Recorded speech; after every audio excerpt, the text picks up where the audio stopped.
The Air Force is 520 pilots short of requirements this year due to budget cuts and a hiring spree by airlines.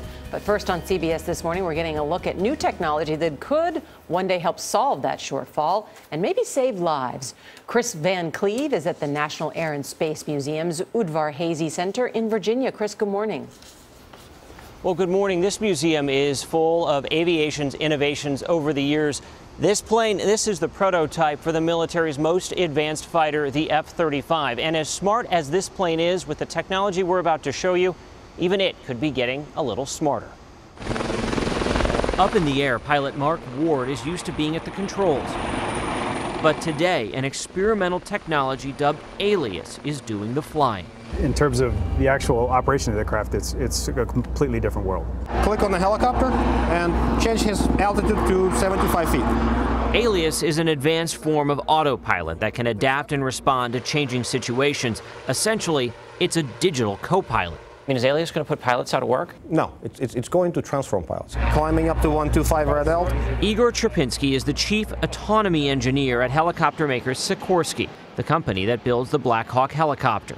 Today's pilots spend a lot of their time making sure that the aircraft is stable, it's going in the right direction, it's going the right speed, it's obeying the laws of the air, if you will. So ALIAS, as a co-pilot, can take care of all that and free the human being to supervise and make sure that the bigger mission is running its course. You're flying a machine that weighs 12,000 pounds. With just my finger? Just your finger. That's different from a drone because drones essentially move the pilot to the ground. This technology keeps people in the air. Back to the center edge. Trapinski compares it to driverless cars. So you can see a day where there's maybe not anyone physically sitting in the cockpit during flight. Correct. Yes. And the machine flies itself. Correct.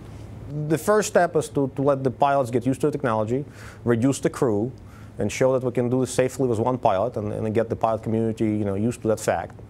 And then we'll go from there. The technology is promising enough. The Defense Advanced Research Projects Agency, or DARPA, is investing $57.5 million into making this digital co-pilot a reality for military and commercial aircraft within the next decade.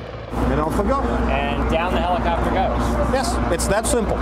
During this demonstration, we were able to fly the chopper from this tablet on the ground, controlling the altitude and flight plan.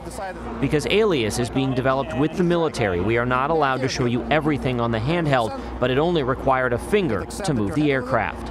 Designers believe safeguards can be built into a digital co-pilot to stop a repeat of the Germanwings crash, where a lone pilot intentionally flew an airliner into the ground. DARPA's Dan Patt. You're saying this technology could actually prevent that situation from happening? ALIAS can permit, under the right circumstances, handing off the aircraft to an off-board controller to let somebody else, another human, help take control of that aircraft in the event of an emergency. They are still in the very early phases of testing ALIAS, but their plan is to slowly roll out the automation over time, similar to how cars got anti-lock brakes and then collision avoidance systems, and now some cars are even driving themselves. Gail? It's a new world we're living in. Thank you, Kris Van Cleave.